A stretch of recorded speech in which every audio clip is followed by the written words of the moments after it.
not everything that feels wrong can look wrong. And that's a massive issue, because if you ignore that feeling for too long, it can become too late.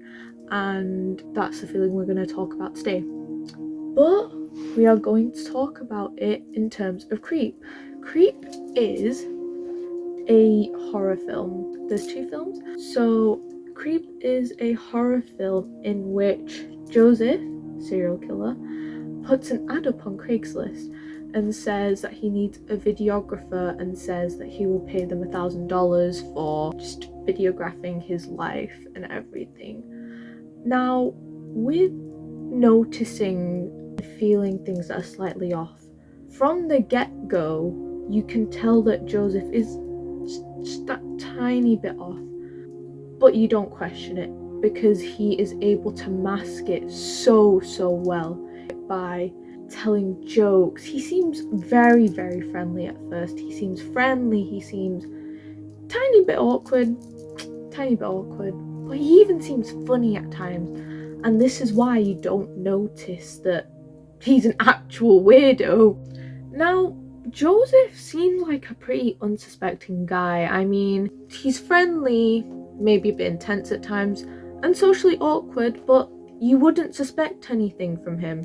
Especially Aaron. Aaron suspected nothing, as why would he? He had no reason to. But he builds that trust with Aaron by oversharing life stories, telling emotional life stories, even going as far to make himself seem more vulnerable than he actually is.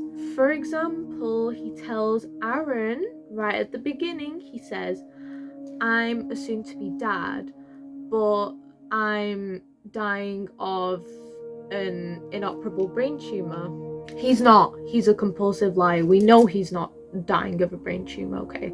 But he does this to then gain Aaron's trust, to kind of chip in like little small weird things, but Aaron won't leave because they're not weird enough for him to leave. And that's what makes Josef so dangerous.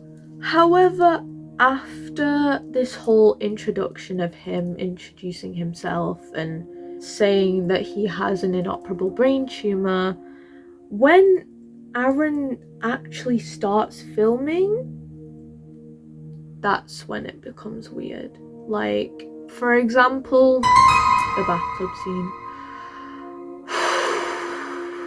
Yes, the bathtub scene, you know, the one where he pretends his unborn child is on his chest, the towel, and when he pretends to drown to scare Aaron.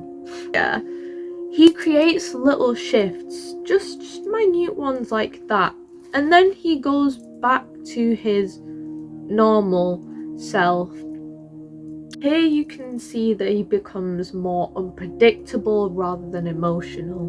Now, some moments as this can be seen all throughout the film, and those are Aaron's only little indicators that Josef might not be right up here. What makes these little shifts more dangerous is that they're quite easy to ignore, and they don't seem to be wrong enough for Aaron to actually leave and say, hey, this is not okay.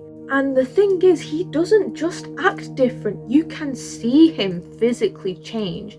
Like, for example, in the cafe scene where Aaron and him walk up to the cafe to go get something to eat, you can see when they are joking about, and in the midst of them joking about, Josef's face just completely drops and his expression goes ice cold, extremely cold. And you can see at parts where he's looking into the camera.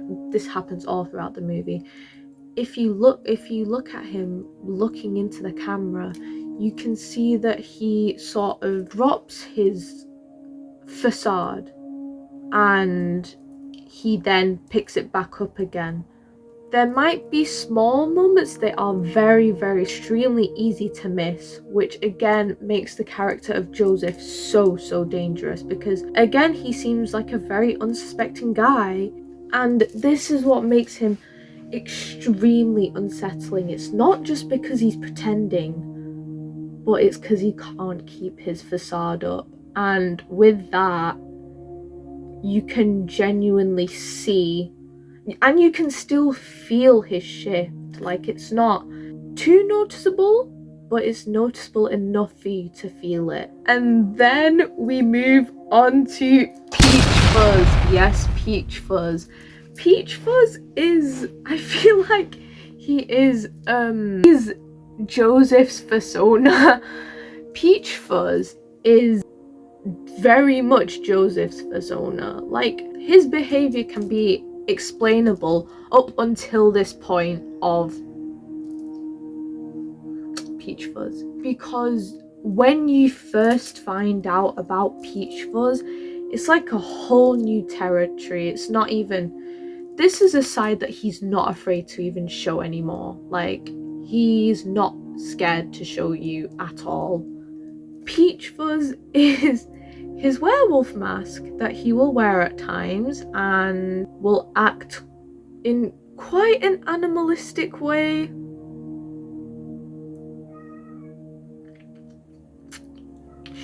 Yeah, but this again, this whole thing with Peach Fuzz still makes him so dangerous, and that's only because it will lead you to you second guessing yourself, you being very confused, but still ending up staying because you want to know why he does the things he does, what is even going on. Basically, you're just left trying to find out what's going on around you.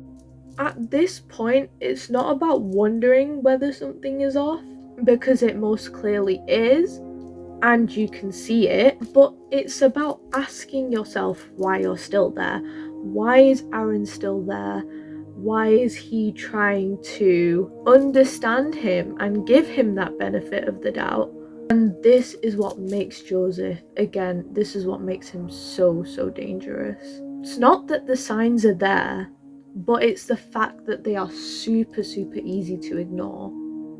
And the more you ignore, the more it becomes harder to actually walk away. And then before you realize it, you've stayed longer than you should have.